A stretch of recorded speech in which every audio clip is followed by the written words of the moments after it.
Bom, gente, a gente fala agora a respeito, né, da bacteriologia, que é a parte da microbiologia que vai falar exatamente a respeito das bactérias, né, da composição da célula bacteriana, das doenças causadas por bactérias, como fazer para cuidar, como diferenciar cada uma, a metodologia diferencial de bactérias no laboratório. Na verdade, dentro da microbiologia de análises clínicas, né, o diagnóstico pela via microbiológica ele é muito mais comum na parte das bactérias. Porque a virologia, né, como a gente já discutiu bastante, a maior parte da identificação é sorológica. Dos fungos, de uns tempos para cá, né, que vem com uma crescente no diagnóstico laboratorial de doenças fúngicas, né? Então, assim, a grande maioria, a grande demanda no laboratório de análises clínicas acaba sendo em relação às doenças bacterianas, que muitas vezes, né, o olhar para as doenças bacterianas, ele é um olhar mais preocupante, mas a gente já viu que tanto vírus quanto fungos e as bactérias, cada um tem ali a sua importância epidemiológica. São doenças diferentes, com características diferentes, mas que muitas vezes as pessoas tendem a dizer que as bactérias são mais perigosas. Né? Depende, tudo depende nesse caso. Né? Existem doenças bacterianas, que vão ser de fato mais preocupantes do que algumas doenças virais, mas isso tudo depende de tantas informações a respeito da saúde do indivíduo, da capacidade de causar doença, né, desse organismo. Então existe uma série de fatores envolvidos para a gente dizer se um determinado organismo é perigoso ou não, ou quem é mais perigoso ou menos perigoso para aquele indivíduo ou para a população de uma maneira geral, tá? Então, nessa parte a gente vai falar a respeito das características bacterianas, né, e como que a gente faz para diferenciar os grupos de bactérias em laboratório. Primeira coisa que a gente vai falar é a respeito da célula, né? A gente já falou um pouquinho sobre isso lá em citologia, né? As bactérias são classificadas como procariontes porque elas não têm núcleo, né? Não têm membrana nuclear. O material genético, que no caso da bactéria é o DNA, né? Tá solto no citoplasma, tá disperso nesse citoplasma. E além da questão de não ter um núcleo, as bactérias vão ter as outras estruturas, né? A membrana plasmática, o citoplasma, mas por fora da membrana plasmática elas vão apresentar a parede celular, tá? Lembrando que a bactéria é um ser unicelular, né? Então o organismo da bactéria é uma célula só. E a parede celular é um dos fatores de diferenciação de grupos de bactérias. De acordo com a composição dessa parede celular, a gente consegue classificar as bactérias em dois grupos, gram-positivas e gram-negativas. Né? Faz-se a coloração de gram, que a gente vai discutir mais para frente como é que é feita, tá? E algumas bactérias vão se corar em determinada cor, outras de outra cor. E o que vai fazer essa diferença de coloração é justamente a composição dessa parede celular. As gram-positivas elas vão apresentar uma camada grossa de uma substância chamada peptídeo-glicano, de um material chamado peptídeo-glicano. E por elas terem essa camada grossa, elas vão fixar melhor um corante violeta, né? E vão se corar então em roxo, em violeta. Algumas têm até uma variação um pouco pro azulado, mas no geral fica com essa coloração mais arroxeada. Já as gram-negativas, elas têm uma camada de peptídeo-glicano mais fina, né? Então elas não conseguem fixar bem o corante roxo, mas fixam o contracorante que tem uma cor rosa, né? Às vezes vai tender um pouco ali mais para avermelhado, às vezes um pouco mais escuro, um pouco mais claro, né? Mas no geral se coram em rosa. Então, só para a gente diferenciar, as gram-positivas têm uma grossa camada de peptídeo-glicano, se coram em roxo. As gram-negativas têm uma fina camada de peptídeo-glicano e vão se corar ali em rosa ou avermelhado. Antigamente eles tendia-se a dizer, né, que as gram-negativas eram mais perigosas do que as gram-positivas. E, na verdade, assim, clinicamente falando, epidemiologicamente falando, a gente tem que dar o devido grau de importância tanto às gram-positivas quanto às gram-negativas.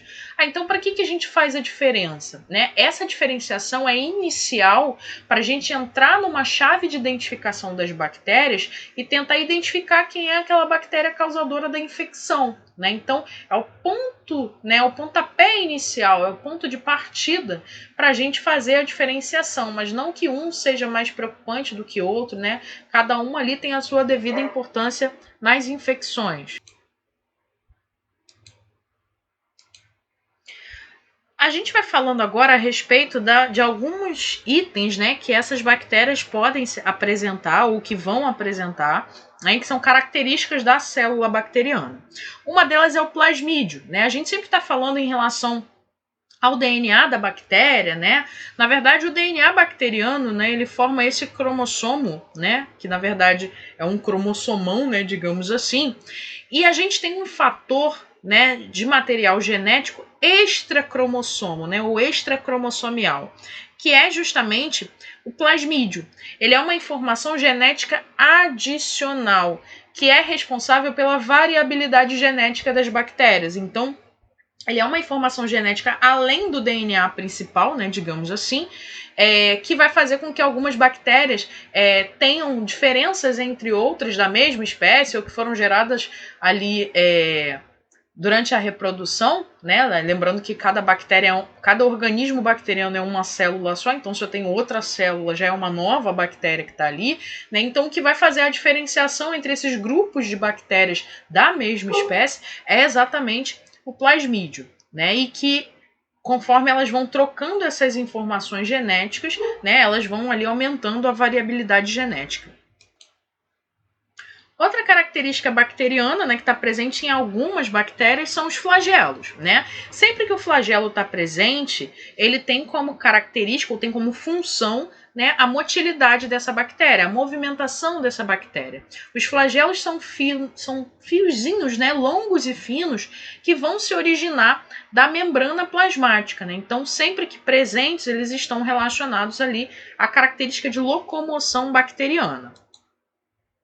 Outra estrutura, né, é o pili ou fímbria. Na verdade, são características um pouquinho diferentes.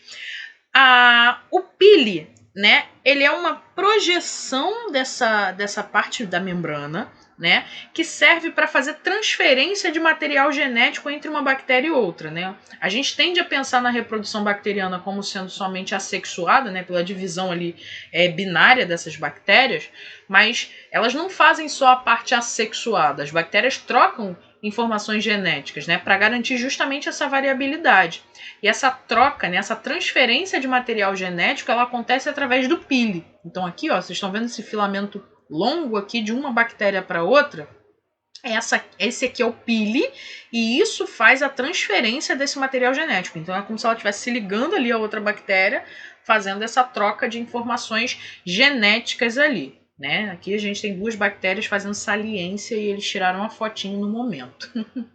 A fímbria são esses pelinhos aqui, né? Pelinho é modo de dizer, tá, gente? São projeções, né? A bactéria não tem pelo, né? São essas pequenas projeções aqui que servem para adesão, né? Bactérias, por exemplo, que vão se fixar em lugares, e aqui a gente está falando tanto de bactérias causadoras de doenças como bactérias de vida livre, né? Você pensa numa bactéria, de repente, que se adere a rochas ou a fundo, né? Fundo de oceano, por exemplo. Bactérias que se aderem ao nosso organismo, ela se fixar, a fímbria, né? Ela vai funcionar analogamente a uma raiz, né? Não vai sair por aí dizendo que eu falei que bactéria tem raiz, hein, gente? Não é isso, não. Mas a função é parecida com essa, né? Ela fixa a bactéria ao substrato, ao local onde ela está. Cápsulas, algumas bactérias formam cápsulas e essa cápsulazinha que ela forma é um fator de virulência, né? O que é virulência, né? Um organismo mais virulento, ele tem mais capacidade de causar infecções e dessa infecção ser séria. Então, as bactérias encapsuladas, né? Normalmente elas são mais resistentes, né? E tendem a fazer quadros mais graves, uma vez que aderem ali aos organismos. Endósporos, né? Ou esporos. Muitas vezes a gente vai utilizar o nome esporo. Só que, biologicamente falando, se usa o termo endósporo para não confundir com esporo de fungo, né? Para ter essa diferenciação. Mas é muito comum a gente se referir a essa característica como esporo também. O que acontece? Quando o meio está desfavorável, quando não tá bom para a bactéria, né? Às vezes calor demais, frio demais, úmido demais, ácido demais, algumas bactérias têm a capacidade de produzir esse esporo, né? Como se fosse uma capa ali externa, como se fosse uma cápsula, né? E fica ali dentro dessa cápsula adormecido em forma de latência, né? Ele tá ali esperando na dele com metabolismo baixinho, não morre, né? Mas também não tá no extremo de atividade. Então ele tá ali adormecido, digamos assim. E aí, quando o ambiente volta a ficar favorável, ela sai de lá e vai fazer a infecção dela feliz, alegre e contente. Quando a gente falou a respeito de desinfecção e esterilização, né, os processos de desinfecção não conseguem eliminar esses esporos, somente os processos de esterilização. Então, se eu só desinfeto determinada área e eu tenho uma bactéria esporulada ali, quando passou, né, aquele agente de desinfecção, ela sai dali, o ambiente estiver favorável para ela, ela sai de lá e vai fazer a infecção dela fazendo o que ela quer, né? Então, a esterilização não, a esterilização consegue eliminar esses esporos. Então, o esporo não são todas as bactérias que fazem, mas as que fazem vão utilizar isso como um fator de proteção, né? É uma resistência maior que essa bactéria vai ter. E aqui a gente vai falar a respeito da coloração de Gram, né? A gente já viu que as bactérias são diferenciadas ali entre Gram positivas e Gram negativas. E que isso é um ponto de partida, né, para fazer essa diferenciação, essa classificação das bactérias no ambiente de laboratório. A gente vai discutir coloração bacteriana de uma forma muito mais desmembrada na disciplina de microbiologia. Aqui a gente está só na introdução, mas só para vocês se situarem como que é feita, né? À medida que você tem um crescimento bacteriano, né, ali no teu meio de cultura, ou que você fez a coleta num lugar onde você já tem uma infecção bacteriana, você fez lá a sua coleta com a alça de platina, né? Se você tirou direto do crescimento microbiológico em placa de Petri, ou se você fez a coleta direta no local infeccioso, você pode usar um SUAB para isso, tá? Pegou a colônia de bactéria, vai lá e faz um esfregaço na lâmina. O esfregaço de bactéria é um pouquinho diferente do esfregaço sanguíneo, né? O esfregaço sanguíneo você deposita a gota, vai lá e passa uma lâmina, por isso que é chamado de distensão, né? Você passa uma lâmina na outra,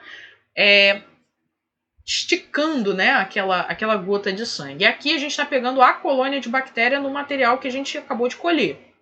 E o que você vai fazer no esfregaço são movimentos circulares, né, para espalhar o máximo que você conseguir desse material ali na tua lâmina. Feito isso, né, você faz a fixação do esfregaço pelo calor. Né? Então você fixar, a gente já comentou sobre isso lá em citologia, é quase como se eu estivesse falando que eu estou matando rapidamente aquela bactéria ali. Né? Então quando a gente fixa, por exemplo, em hematologia uma lâmina sanguínea, você faz isso usando o metanol. Aqui você vai fazer a fixação da célula bacteriana, a preservação da célula bacteriana, né, das estruturas, que é o que você quer observar ou avaliar, enfim, através do calor. Então para isso a gente tem o bico de Bunsen, né? Liga o bico de Bunsen, aqui vocês têm a chama, normalmente a gente usa essa chama baixa, né, para evitar acidentes e tudo mais.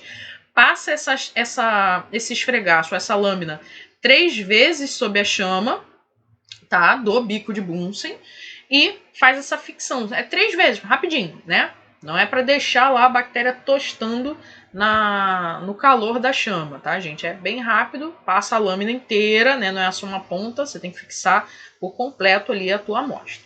Beleza, fixou a tua lâmina, parte então para a coloração de Gram. E aí a gente tem alguns corantes e algumas sequências de lavagens. Então a primeira coisa que a gente vai fazer é colocar nessa lâmina o cristal violeta, né? Que é um corante com um nome autodescritivo, né? Roxo. Deixa ele agindo ali na lâmina por 1 minuto. Escorre o excesso do corante e lava. Lavar, gente, é com filete de água, tá? Não é jogar um jato d'água em cima, senão você destrói a tua lâmina. Então, é um filetinho de água tirando somente o excesso. Feito isso, você coloca Lugol, né? Em cima desse esfregaço que você está começando a corar e deixa ele agindo ali por 1 minuto. O Lugol, ele é um mordente, né? Ele é o fixador do primeiro corante, né? Não que os outros itens da coloração possam ser esquecidos, mas o Lugol é primordial. Se esquecer de aplicar o Lugol, acabou a tua coloração de Gram, você erra, tá? Então, tem que estar muito atento ali ao passo a passo. Então, deixou o Lugol agindo por 1 minuto, escorre o excesso, né, e lava com um filetinho de água. Cobre a lâmina com uma solução descolorante, né, de álcool cetona, né, ou éter-cetona, e deixa agindo ali por 30 segundos. Escorre o excesso e lava. E por último, você cobre a lâmina com fucsina ou safranina, que são ou um ou outro, tá? São corantes cor-de-rosa. Deixou ali agindo por 30 segundos, escorre o excesso, né, e lava e deixa secar. Aqui é o que a gente espera ver nas bactérias ao longo da coloração. Então, no início, ó, tá todo mundo sem cor. Jogou o cristal violeta, tanto gram-positivas quanto gram-negativas vão se corar em roxo. Colocou o Lugol, elas vão permanecer em roxo. A partir do momento em que a gente aplica a solução descolorante é onde você começa a ver a diferença. Porque com a solução descolorante, as gram-positivas vão permanecer em roxo. As gram-negativas vão perder a cor. E quando a gente aplica o contracorante, né, que é o fucsina ou a safranina, as gram-positivas que já estavam em roxo continuam roxos, mas as gram-negativas que tinham perdido a cor vão ficar cor-de-rosa. Então aqui ó, a gente vê a diferença, né, da coloração de gram, dos gram-positivos para os gram-negativos. O positivo ficando bem mais arroxeado. O negativo aqui a gente tem um exemplo que vai ficar mais rosado. E aqui uns exemplos que vão ficar um pouco mais avermelhados, né? Então, essa característica vai ser diferente um pouquinho, dependendo da bactéria em que a gente vai estar realizando a coloração. Antigamente, né, eles usavam violeta de genciana, né, como cristal violeta, e hoje o mais utilizado é o violeta de metila, tá? Então, o cristal violeta é esse corante aqui, que vai ser o utilizado. E o Lugol, né, como eu falei anteriormente, que é o mordente, ele é essencial nessa coloração. Por quê? Olha o que acontece se a gente esquece de aplicar o Lugol. Isso aqui seria a coloração normal, né? Então, usando o cristal violeta, o Lugol, a solução de álcool cetona, que é a solução descolorante, e aqui usando o contracorante, que é a fucsina ou safranina, as gram-positivas no final do processo sendo coradas em roxo e as gram-negativas ali em rosa. Vamos supor que num laboratório, né, durante ali a técnica de preparação da coloração de gram, a pessoa esqueça de aplicar o Lugol. Olha o que acontece. Se eu estou corando a bactéria, botei lá o cristal violeta, positivo e negativo, todo mundo ficou roxo ali nesse momento. Com o Lugol, eu fixaria esse primeiro corante. Se eu esqueço de aplicar o Lugol, eu não consigo fixar o corante violeta. E aí, se eu esqueço de aplicar essa solução, na hora de colocar a solução descolorante, eu vou descolorir tanto o gram-positivo quanto o gram-negativo. Lembrando que nesse momento a gente não sabe o que a bactéria é, a gente está usando exatamente a coloração para fazer essa diferenciação, né? E aí, na hora de aplicar o contracorante, se a minha bactéria for gram-positiva, ela vai ficar em rosa também, vai se corar errado. Tá? Então, ó, só para recapitular, essa aqui seria a coloração sendo feita de uma forma certa, e lembrando que só vai começar a haver diferença a partir da aplicação da solução descolorante. O gram-positivo vai continuar roxo, o gram-negativo vai perder a cor, e na hora que eu colocar o contracorante, ou corante secundário, ele vai ficar rosa. Se eu esqueço de aplicar o Lugol, todos os dois vão perder a coloração e todos os dois vão ficar rosa no final do processo, e é um erro. Então, se eu esqueço de aplicar o mordente, eu posso estar laudando ali, né, liberando um resultado de gram negativo e a bactéria ser gram positivo, né, porque houve um erro no meio do caminho. O corante secundário, né, porque hoje se usa a safranina ou se prefere o uso da safranina em relação à fucsina em muitas vezes. Pela diferença dela, né, entre a cor rosa e a cor roxa. Vai ter algumas bactérias, você vai olhar ali na tua lâmina e você vai pensar, cara, isso é um rosa escuro ou é um roxo mais claro? Né? Vai dar aquela duplicidade, você não vai saber se é positivo ou se é negativo, porque elas são muito parecidas, tá ali um meio termo. Com a fucsina, você tem uma proximidade muito grande no espectro de cor entre o violeta e onde a fucsina cora. A safranina ela já está um pouco mais distante, né? Ela vai tendendo um pouco mais ao avermelhado, né? Então, você consegue um grau de diferenciação maior e induzir menos ao erro na hora de realizar a coloração. Aqui, ó, só para a gente recapitular, o peptidoglicano, que é a mureína, né, que é a substância, o peptidoglicano é a classe dessa substância, a mureína, então, é esse peptidoglicano, as gram-positivas, olha o tamanho da grossa camada, e olha aqui nas gram-negativas, uma camada fininha, né, dessa mureína, que impede, né, a fixação ali do corante violeta, mas se cora pelo corante cor-de-rosa. Então essa é a diferença dos gram-positivos para as gram-negativas, está na parede celular.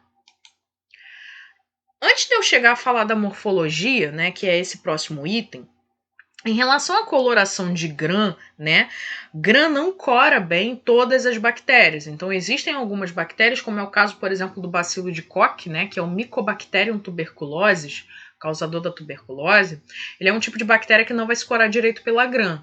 Então, a gram não é a única técnica de coloração utilizada nos laboratórios na parte de microbiologia. Vão existir outras. Ela é a principal coloração diferencial. Mas existem alguns grupos que você já sabe que não vão se corar pela gram, então você nem precisa fazer. Se você já desconfia daquela bactéria ali, como é o caso, por exemplo, de tuberculose, eu vou fazer a coleta especificamente para saber se eu tenho ali o bacilo da tuberculose. Então, eu não preciso fazer a gram naquele momento, vou usar a coloração diferencial para esse caso, que é a Ziehl-Neelsen, ou Bar. Tá? E a gente vai falar um pouco dela na próxima disciplina, que é microbiologia. Tá? Então, não é a única coloração que existe ali no setor de micro. Em relação à forma das bactérias, a gente tem as bactérias chamadas de cocos, né, que são as bactérias arredondadas, né, de forma esférica. Os bacilos, né, que tem esse formato de bastão, né, ou a gente pode falar que tem formato de salsicha. Os vibriões, né, que antigamente falava tem formato de vírgula, né, ele forma aquela dobrazinha, como se fosse uma vírgula. Os espirilos e as espiroquetas. Os espirilos, eles sofrem essa curvatura, e as espiroquetas, elas têm um formato um pouco mais espiralado, né, como se fosse uma espiral de caderno ali. Dentro dos cocos, a gente tem algumas classificações, como diplococos, né? São duas formas ali esféricas, né? São duas células grudadas umas às outras, como é o caso do Streptococcus pneumoniae, ele é um diplococo, né? É um coco junto com o outro. Lembrando que cada célula é uma bactéria, o que ele está fazendo ali é uma colônia, tá? Streptococcus pyogenes, né? Os streptococos são essas cadeias lineares, né? Como se fosse uma fila indiana de bactérias, uma do lado da outra, uma do lado da outra, uma do lado da outra, como se fosse um colar de pérola, né? Então ela está ali em cadeia com uma ligada à outra. Os estafilococos são esses grumos, né, de bactérias em formato de cacho de uva, né? Um dos principais representantes é o Staphylococcus aureus. As tétrades, né, são arranjos de 4 bactérias, né? Arranjo quadradinho assim de bactéria. E as sarcinas parece uma tétrade, né? Só que ela é tridimensional, ela é um cubo. Ela forma um cubo de bactérias. Isso você consegue ver ao microscópio, tá, gente? Então, tétrade, arranjos de 4. E as sarcinas são arranjos cúbicos, né? Então, eu tenho aqui 4 bactérias na frente, 4 bactérias atrás.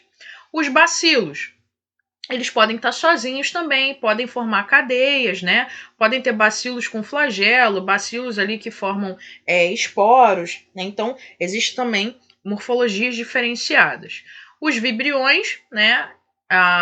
Esse aqui é o vibrião colérico, ou vibrio cholerae, né? Tem ali um flagelinho para locomoção. Essa aqui é a H. pylori, ou Helicobacter pylori, que a bactéria fica lá no estômago, também com seus flagelinhos. E essa aqui é a Treponema pallidum, né, causadora aí da sífilis. A gente vai ver um pouquinho mais alguns exemplos aqui de morfologia. Ó, os cocos, nem sempre o coco ele vai ser muito, muito redondinho, né? Às vezes ele pode ser um pouco mais achatado, um pouquinho mais comprido, mas ainda assim classificado como cocos. Esse aqui é o Staphylococcus aureus, né, em formato de caixinho de uva. Esse é o Streptococcus pneumoniae, ó, a cápsula aqui em volta dele. Esse é o Streptococcus pyogenes, ó, então todo arredondadinho em fila, ó, em cadeia linear. Essa é a Neisseria meningitidis, né, uma das causadoras da meningite, que é vulgarmente conhecida aí como meningococo. E essa aqui é a Neisseria gonorreia, conhecida como gonococo, né, causadora aí da gonorreia. Então aqui a gente tem exemplos de cocos, todos eles com arranjos diferentes, mas todos esféricos, tirando o Streptococcus pneumoniae, que é um pouquinho mais pontiagudo, mas também é classificado como coco. Os bacilos, ó, eles podem ser um pouco mais compridinhos, como é o caso do Mycobacterium tuberculosis, que é o bacilo de Koch, causador aí da tuberculose. Esse é o Mycobacterium lepra, causador da hanseníase, né, também conhecido como bacilo de Hansen. Essa aqui é a Escherichia coli, ou E. coli, a bactéria mais comum aí, causadora de infecção, principalmente intestinal, urinária, né? E. coli tem sido uma das bactérias mais frequentes em casos associados a infecções comuns na população. E essa aqui é a Corynebacterium diphtheriae, ou diphtheriae, né? Causadora da difteria. Então, eu trouxe essa imagem aqui só para vocês verem a diferença de formato, né? Olha como esse é mais comprido, parece aqueles palitinhos, né? Esse aqui já é um pouco mais achatadinho. E esse aqui tem um lado um pouco mais curvo, como se fosse um taco, né? Um taco de beisebol, né? Uma ponta um pouco mais fina e uma extremidade um pouco mais alargada. Esse aqui é a H. pylori. Então ela faz uma curvatura, né? Não chega a ser uma espiral perfeita, mas ela faz uma curvatura, o que faz com que ela não seja um bacilo, o bacilo ele é mais reto, e a presença ali dos flagelinhos. E essas são as espiroquetas, né? A Treponema pallidum é o principal exemplo, né? A leptospira, causadora da leptospirose, também é um exemplo de bactéria espiralada, né? De espiroqueta, então elas têm esse formatinho aí parecido com o de espiralzinha de caderno, né? Parece aquelas espirais de caderno. Esse é o Vibrio cholerae, né? Causador da cólera. No caso do Vibrio, ó, além do flagelo e além dessa curvatura que ele tem, ele vai ter as fímbrias de adesão, né? Para segurar ele no local da infecção. Em relação à forma de alimentação das bactérias, né, e aqui a gente está falando de todas as bactérias, não só as que afetam os seres humanos, as bactérias elas podem ter um mecanismo de nutrição um pouco diferenciado. Existem bactérias que são fotoautotróficas, né, ou seja, produzem um alimento ali através da fotossíntese, como é o caso aí das cianobactérias. Bactérias que são quimioautotróficas, né, vão ali produzir o próprio alimento, mas sem depender da luz para que isso aconteça. Elas vão utilizar substâncias inorgânicas para fazer essa oxidação, ferro, nitrogênio, né? Então, vão utilizar essas substâncias para a produção do seu alimento ali. E existem as bactérias heterotróficas, né? Heterotrófico é aquele que não consegue produzir o próprio alimento, então ele vai ter que buscar. E como essas bactérias vão buscar o alimento é que faz toda a diferença em relação ao que ela é. Existem aquelas que são saprofágicas, né, que são as bactérias decompositoras, que estão ali associadas a processos de decomposição na cadeia alimentar, são aquelas que vão estar associadas a um alimento que está estragado, né, são as bactérias de decomposição dos organismos. Existem as bactérias que são saprobiontes ou simbiontes, ou seja, são bactérias que vão colonizar organismos, mas que não prejudicam esse organismo, né? Muito pelo contrário, elas até acabam ali auxiliando, né, no metabolismo desse organismo. E no nosso corpo a gente tem muitos exemplos, né, de bactérias simbiontes, mas eu trouxe aqui 2 exemplos para vocês. Um deles são as bactérias do intestino, que estão ali auxiliando nos processos digestivos, né? Elas também auxiliam na produção de vitamina K e existem estudos recentes que correlacionam essas bactérias intestinais ao funcionamento do sistema nervoso central, inclusive sendo alguns fatores ali estudados no diagnóstico de doenças como Alzheimer e Parkinson, né? isso ainda está muito no iniciozinho, mas já só para vocês terem um grau de importância, né, de consideração dessas bactérias, né, a ponto de elas estarem sendo estudadas para ver qual é a relação, né, se elas têm alguma coisa relacionada, né, a doenças do sistema nervoso central. E o que eles têm observado até então é que nas pessoas onde o quadro está mais avançado, a comunidade bacteriana que habita ali o intestino, ela está bem prejudicada, né? Então, estão estudando qual é a relação entre isso, né? Se existe toda essa relação entre as bactérias mesmo e o sistema nervoso central. Mas a gente já sabe que elas ajudam no processo digestivo e estão ali ajudando na produção da vitamina K no nosso organismo. E essa aqui é uma célula de mucosa de vagina, esse aqui são os lactobacilos, né, presentes ali como microbiota ou na microbiota vaginal, né? São bactérias que colonizam essa região e que ajudam ali no equilíbrio da região vaginal, protegendo inclusive contra outros organismos que possam ali causar infecções. Só que nem toda bactéria é boazinha, né? Nem toda ela vai lá ajudar a decompor, ou a proteger, ou então vai viver em harmonia ali com aquele organismo. Existem também as bactérias parasitas, né? As que são causadoras de doenças, de processos infecciosos. E essa aqui é a Escherichia coli, né? A E. coli, causadora aí de uma série de infecções no nosso organismo. Então são bactérias que, uma vez presentes, e principalmente em grande quantidade, vão ser responsáveis ali por produzir alguns problemas naquele organismo. Ainda em relação à nutrição, né? A gente já viu as formas que as bactérias se alimentam, né? Seja produzindo ou seja ali buscando esse alimento. Mas o que necessariamente uma bactéria come? Basicamente aquilo que está no nosso organismo, né?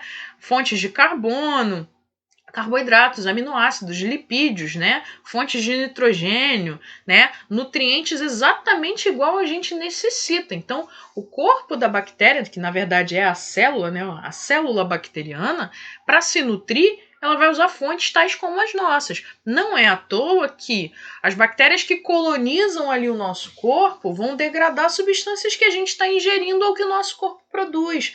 As bactérias em laboratório, quando você põe para crescer num meio de cultura, esse meio de cultura tem que ter nutrientes, senão ela não vai crescer, né? Ela tem que crescer para que você faça ali o seu estudo, faça a identificação, e para isso você precisa fornecer meios para que essa colônia cresça, né? Não é que a bactéria vai aumentar de tamanho, ela vai aumentar em relação à quantidade, né? O crescimento bacteriano é nesse sentido, não no aumento do tamanho de célula, mas no aumento na quantidade dessas células.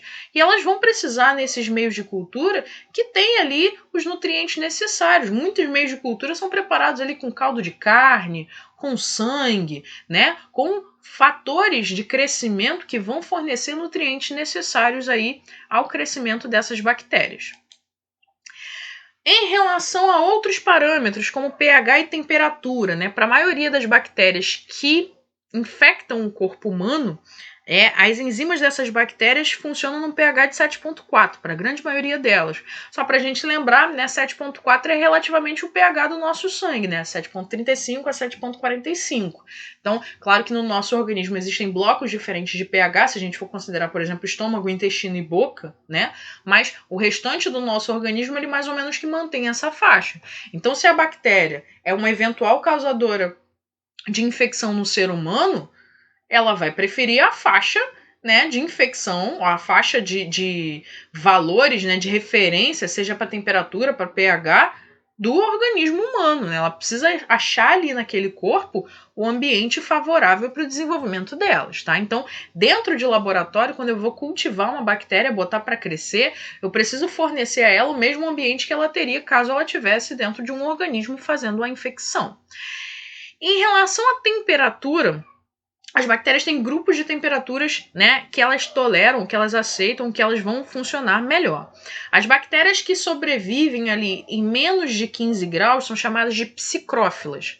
As mesófilas entre 15 e 40 graus. E as termófilas de 40 graus para cima. Né? Então, por exemplo, as bactérias que vão infectar o corpo humano, elas têm que estar nessa faixa de temperatura aqui, ó.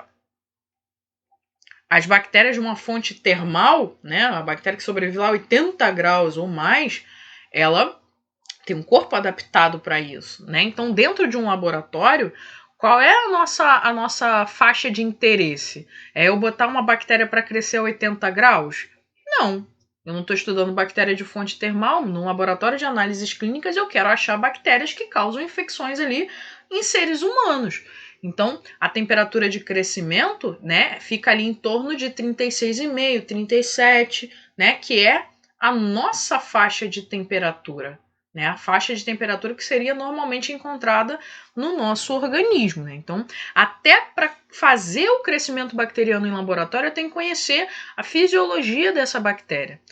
Para vocês terem uma ideia, existem bactérias que conseguem tolerar temperaturas um pouco mais altas. São causadoras de infecção no corpo humano, mas conseguem tolerar temperaturas ali, por exemplo, cerca de 56 graus, coisa que o nosso corpo não vai chegar, mas em laboratório essa característica pode ser utilizada inclusive como um teste de diferenciação, porque não são todos os grupos que vão sobreviver a essa faixa de temperatura, mas aquele grupo que sobrevive, se você põe a temperatura a essa altura e ela sobrevive, você consegue dizer que aquele grupo é essa bactéria, ou que aquela bactéria pertence àquele grupo. Então, em laboratório, a gente pode usar a temperatura tanto para fazer o crescimento bacteriano, se é adequado ali e eu chegar a um bom diagnóstico, ou usar a temperatura controlada como fator de classificação mesmo entre essas bactérias.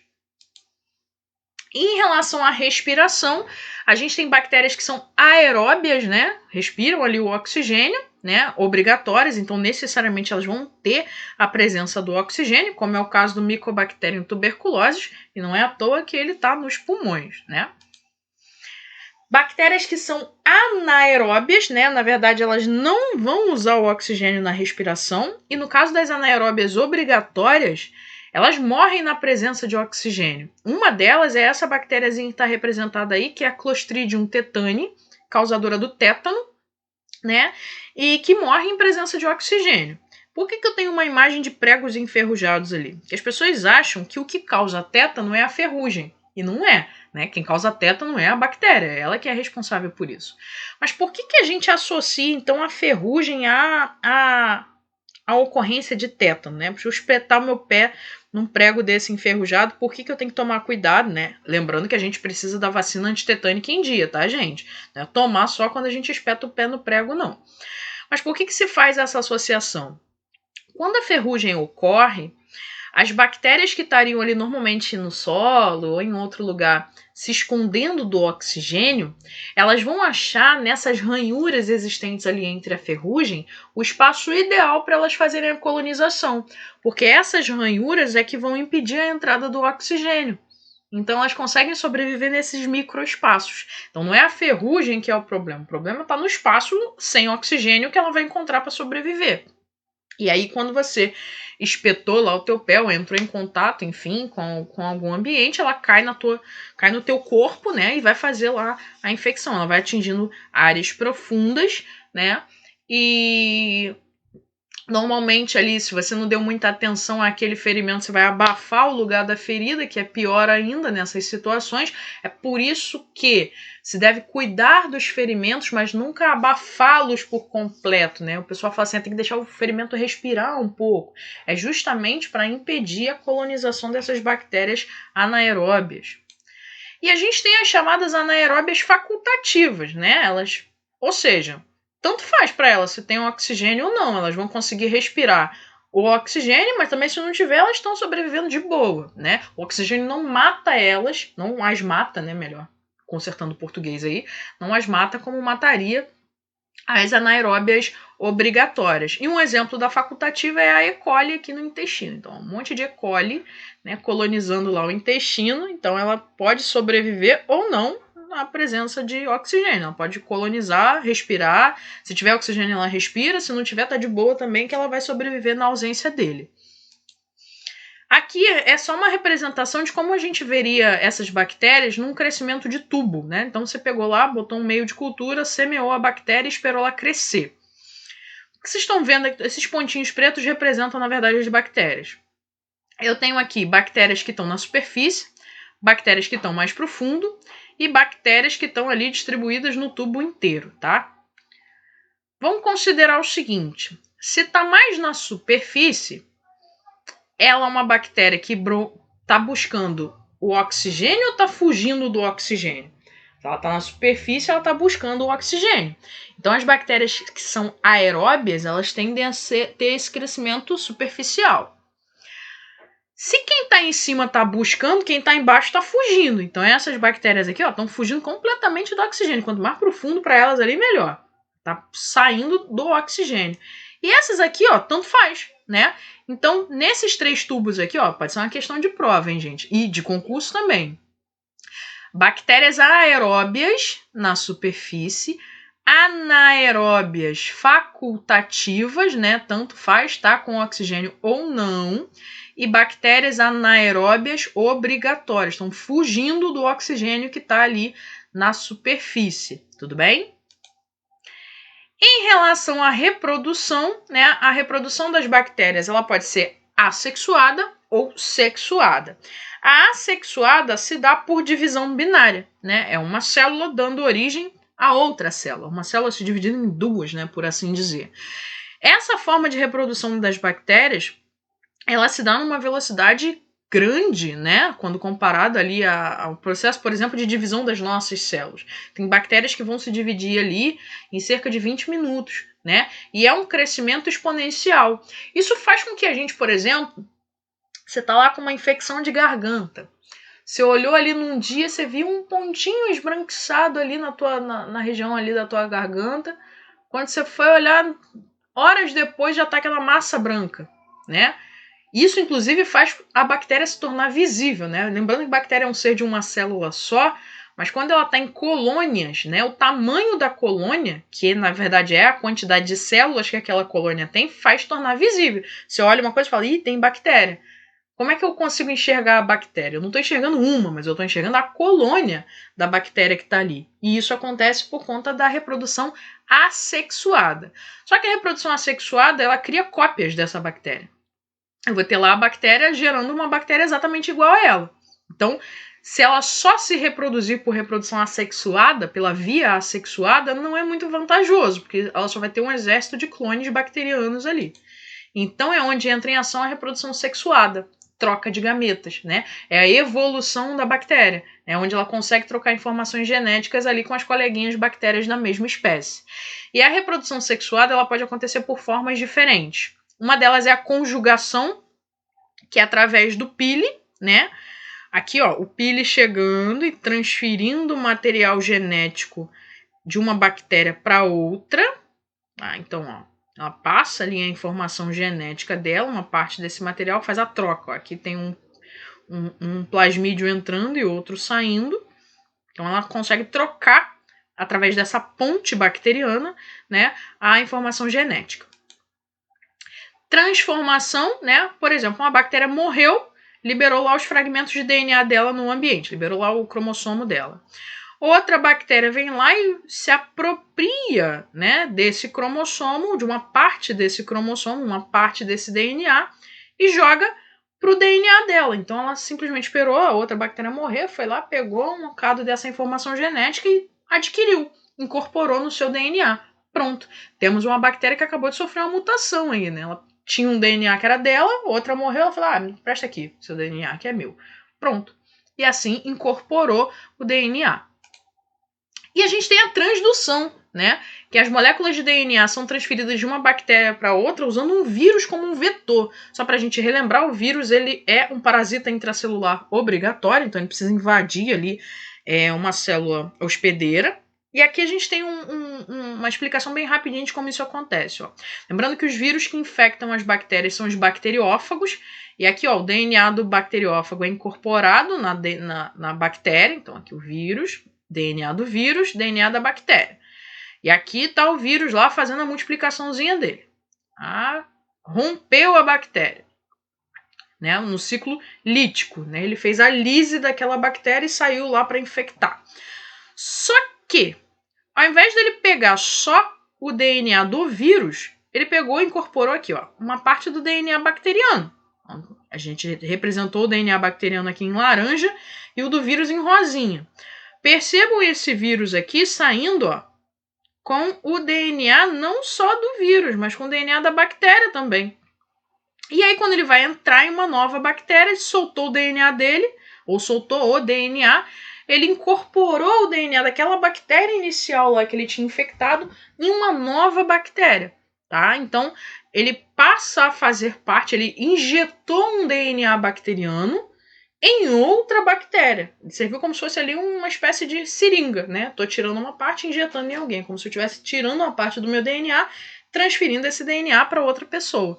Né? Nesse caso aqui, a escala é muito menor, porque a gente está falando de vírus e bactérias, mas a grosso modo é assim que aconteceria. Né? Um vírus tirando ali, levando consigo uma parte do DNA genético, uma parte da informação genética, perdão, da bactéria e incorporando em outra. Para a gente fechar essa parte inicial, né, de bactérias, a gente vai falar um pouquinho sobre microbiota, né? A microbiota é aquilo que a gente conhece com o nome vulgar de flora bacteriana. Eu não gosto muito de usar esse termo, né? Porque a gente aprende lá quando criança, flora como coletivo de planta, né? E dá uma ideia de que a gente está falando de plantas. Embora não seja um nome tão errado assim, mas hoje é muito mais comum você usar o termo microbiota, né? São micro-organismos que vão habitar vários locais do corpo. E a gente tem uma microbiota que é residente e uma microbiota que é transitória. A residente, né? Eles têm uma residência no nosso organismo, são permanentes no nosso organismo e em condições normais não nos causam doença, tá? Então, são organismos que estão ali convivendo com a gente ao longo da nossa vida, fazem parte lá do nosso organismo e em condições normais, se tá tudo ok, eles estão ok também, não vão nos causar doença, vão estar lá na deles, às vezes até nos ajudando. Eles vão, na verdade, ser responsáveis por fornecer, né, uma barreira contra a colonização de outras bactérias, então servem de proteção, inclusive.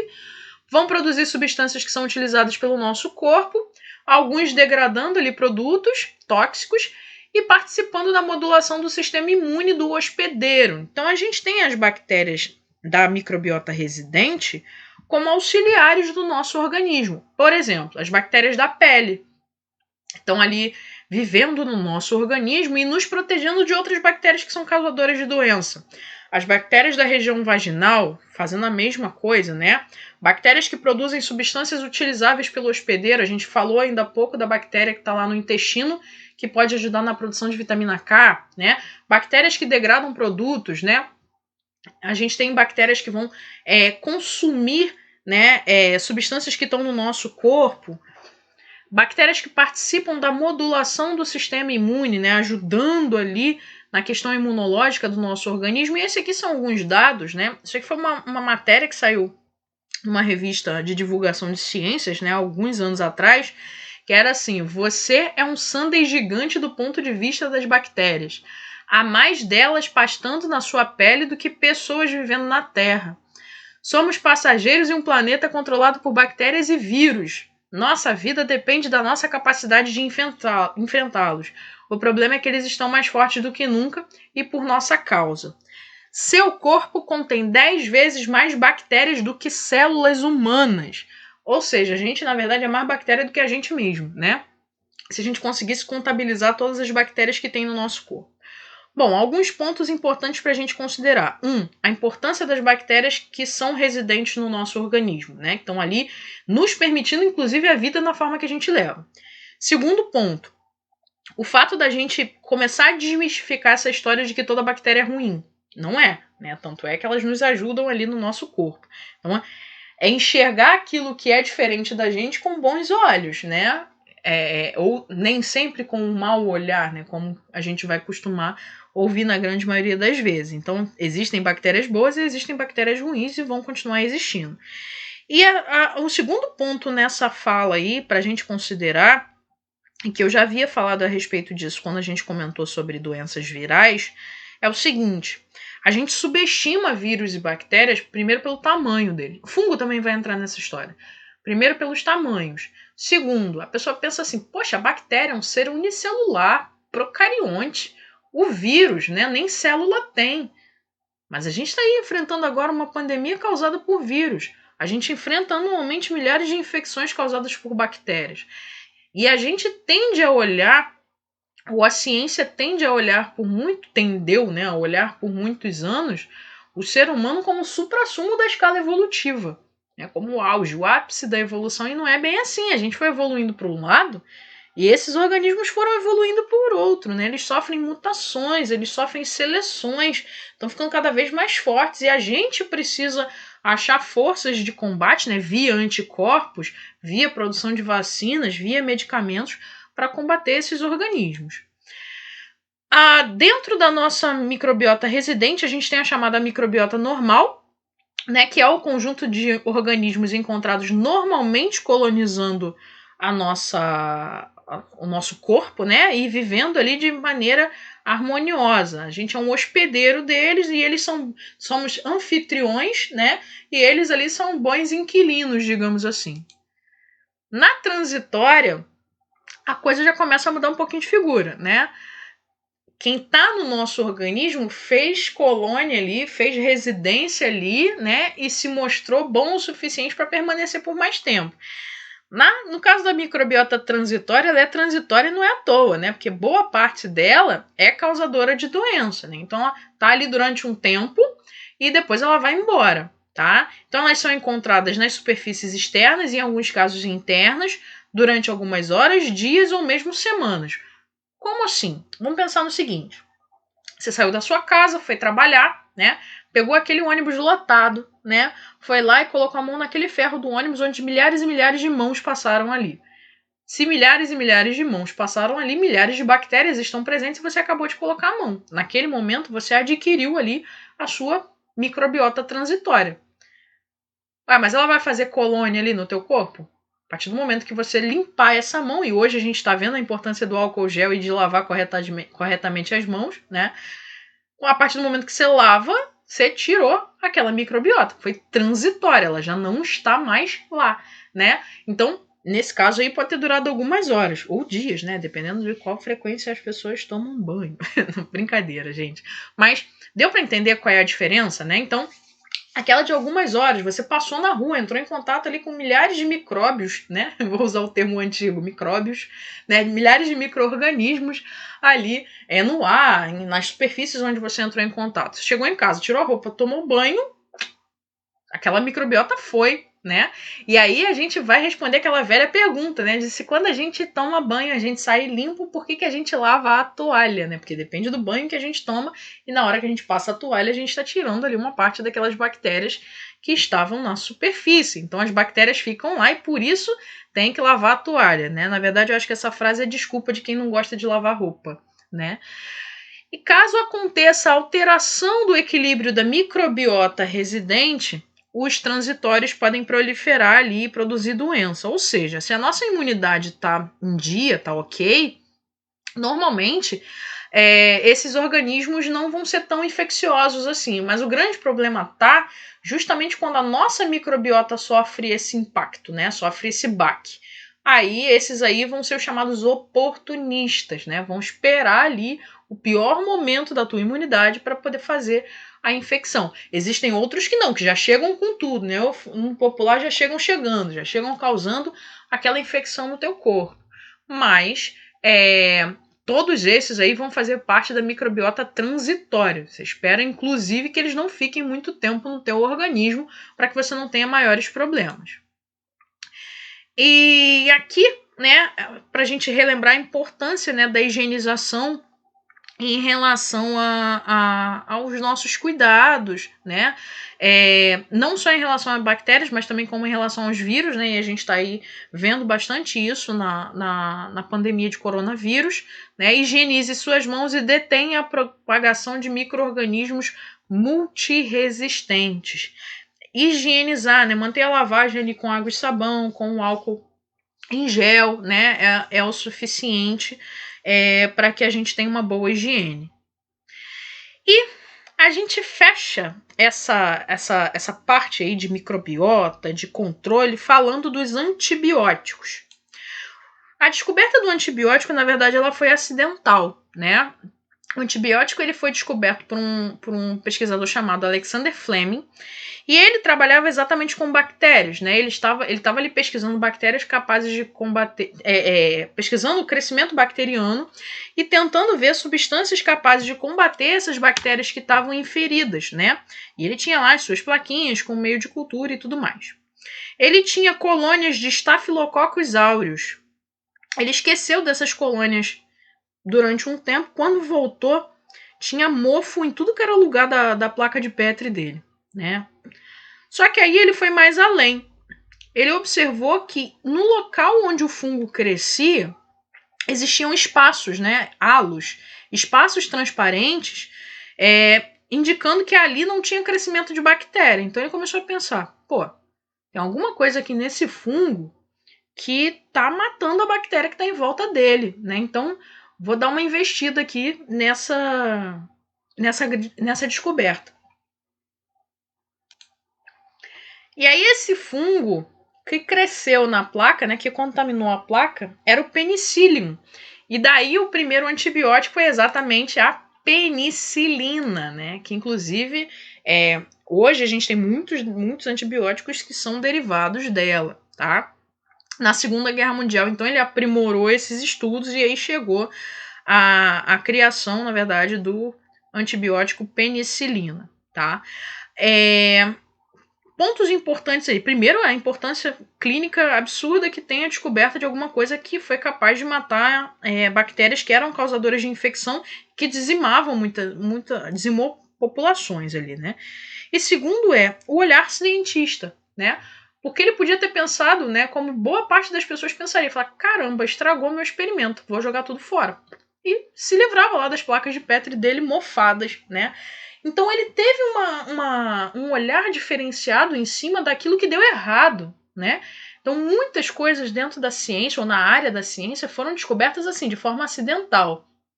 Porém, precisou de um olhar de alguém em cima desses fatos para essa pessoa pensar, poxa, mas peraí, por que deu errado? O que está acontecendo aqui? O que esse organismo está fazendo com as minhas bactérias? Né? Então, se ele tivesse jogado tudo fora, talvez a gente não tivesse descoberto a penicilina, né? Não tivesse aí os antibióticos e ainda tivesse morrendo de várias infecções. Né? E um outro fator que a gente precisa considerar bastante é, hoje, a resistência aos antibióticos. Né? Os organismos estão ficando cada vez mais resistentes e muitas pessoas são responsáveis por isso. Eu vou explicar aqui de forma bem rápida, né, para vocês entenderem como é que isso aqui funciona. Essas bolinhas aqui, elas vão representar uma população de bactérias.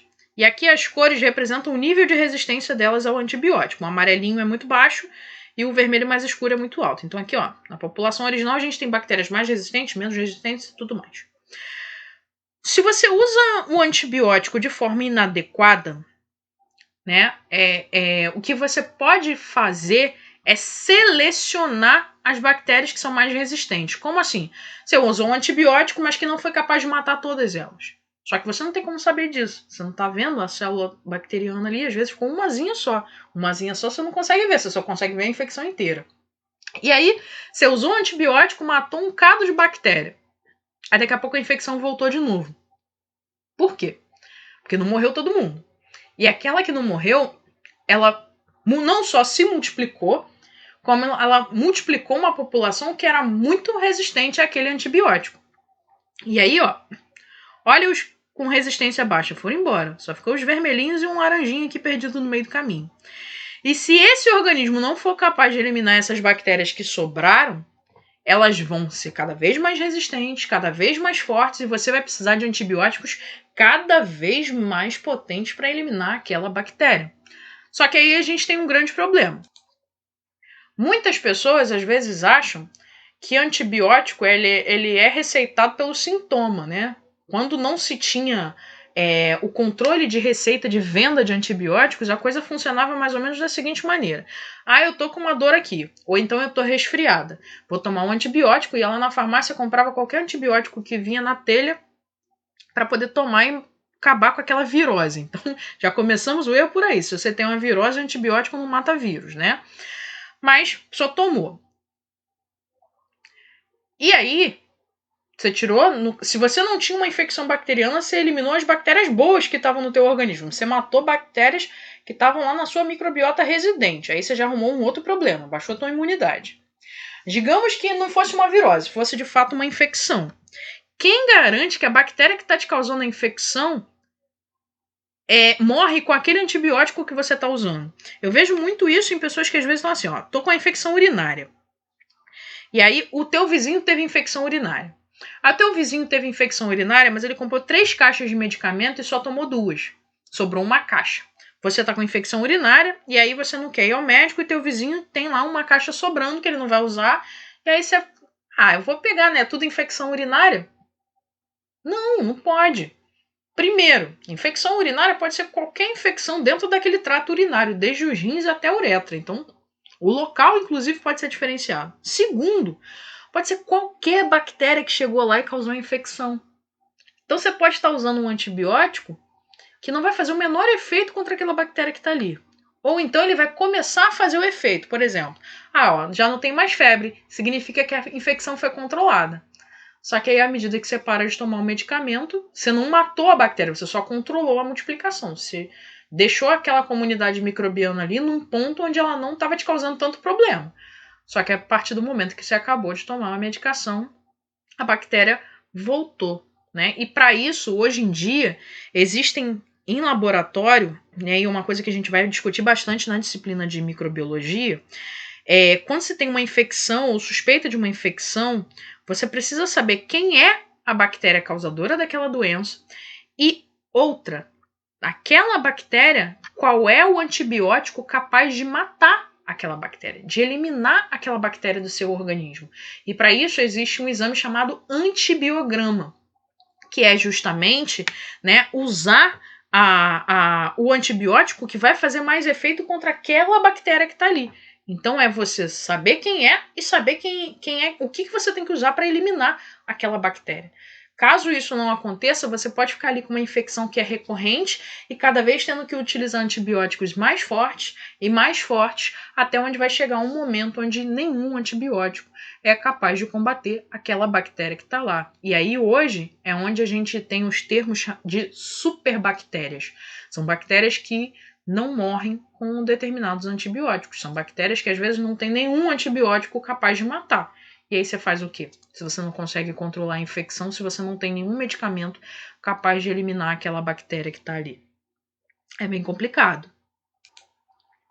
Esse aqui é o disco, né, a placa de Petri com a realização de um antibiograma. Cada bolinha branca dessa que vocês estão vendo aqui é um disco impregnado com um tipo de antibiótico. Toda a placa está semeada ali com bactéria. E em volta do disco vocês estão percebendo que tem um espaço, né? O antibiograma funciona da seguinte maneira. Quanto maior o espaço entre o disco e o meio de cultura, melhor aquele antibiótico está funcionando. Então, ó, esse aqui está funcionando mais ou menos. Esse aqui nem funcionou, ó. Tá fazendo nem cosquinha na bactéria. A bactéria tá colada ali no disco de antibiótico, rindo da cara dele nesse momento. Não tá fazendo efeito nenhum. Esse aqui pouco, esse aqui um pouquinho mais, mas olha esse. Esse já fez mais efeito. Esse aqui também. Então, para essa bactéria aqui, hipotética, esses antibióticos estão fazendo bastante efeito. Os outros não, e esse aqui nenhum. Supondo que em uma outra infecção com a mesma bactéria foi feito um antibiograma. Olha só o que pode acontecer. Os mesmos antibióticos. Os que tinham tanto efeito já não estão fazendo tanto. E os outros, ó, mais nada. Isso aqui, né, digamos que essa foi uma amostra de uma infecção e essa aqui da outra, pela mesma espécie de bactéria, no mesmo paciente, no intervalo de tempo curto, né, de uma infecção para outra, isso aqui mostra que a bactéria está ficando cada vez mais resistente e que a gente está diminuindo cada vez mais os grupos de antibióticos que podem ser utilizados. E isso é preocupante do ponto de vista de saúde pública, porque cada vez mais antibióticos fortes têm que ser criados e disponibilizados para combater. Então vai ser uma briga, né? Surge um antibiótico forte, surge uma bactéria resistente. E aí você tem que criar um antibiótico mais forte. E seleciona e vai haver uma bactéria mais resistente. Então, isso piora à medida em que a população faz o uso indiscriminado desses antibióticos. que isso faz com que cada vez mais essas bactérias se tornem cada vez mais resistentes, e aí o problema vai ser cada vez maior. Então, gente, a gente fecha essa aula, né, falando então a respeito das características gerais, né, então só para a gente recapitular, falamos a respeito das características da célula bacteriana, né, quais são as estruturas ali responsáveis por adesão, como fator de virulência, né, como proteção da bactéria, fatores diferenciais de identificação, como é a parede celular. Falamos da técnica de coloração de Gram, né, que é o início ali para a diferenciação das bactérias. Falamos das características do ambiente, né, como é que a bactéria faz para se alimentar, como é que ela respira, qual é a faixa de pH ideal, né? Falamos sobre as bactérias da microbiota residente e transitória, né? E fechamos aqui falando do uso de antibióticos e principalmente da resistência das bactérias aos antibióticos, né? Então a gente vai desmembrar isso melhor, esse exame a gente vai avaliar de uma forma bem melhor na disciplina de microbiologia, mas como introdução a gente já teve aí a explicação de como que funciona, né, a leitura desse exame, como que a gente avalia esse exame. Tá ok, gente? Até a próxima.